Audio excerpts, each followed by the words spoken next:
En fait, c'est vraiment une date qui nous reste collée à la peau et c'était vraiment très douloureux.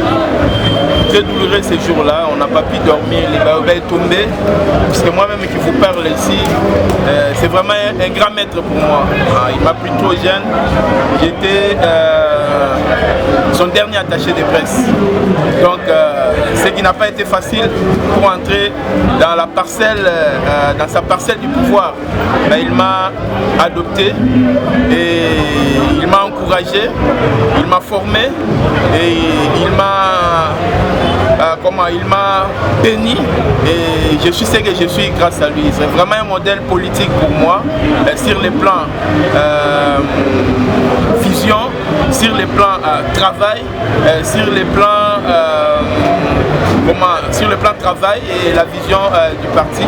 Et vraiment, c'est vraiment quelqu'un pour moi de très rattaché et je n'oublierai pas ça. Si je suis ce que je suis aujourd'hui et après sa mort, le parti m'a confié la charge d'être conseiller politique à la présidence, ça veut dire du président national, donc quelque chose qui n'est pas facile, même en son temps qui n'a pas existé, et nous continuons à faire de preuves puisque nous avons bénéficié de la formation.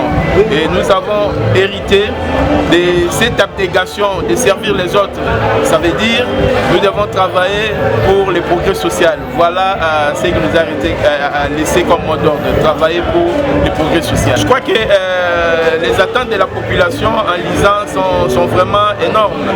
Et je pense que la population a témoigné du fait de notre avènement à la magistrature suprême pour dire qu'un des dignes fils qui est en train de diriger, ça veut dire l'UDPS est au pouvoir.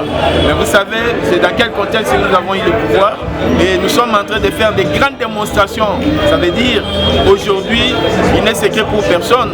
Les devoirs, ça veut dire les grands travaux que l'UDPS est en train de faire, c'est la transformation et la libération de ces pays. Je crois que vous êtes sans ignorer tous les combats nous faites par les pays voisins, surtout en l'occurrence le Rwanda. Et nous sommes en train de nous libérer, étant donné que son mécanisme, c'était de nous infiltrer, de travailler avec nos propres frères pour nous mater et enfin de balkaniser les pays. Et l'UDPS est là très debout et le président de la République, c'est un bouclier par rapport à cette démarche.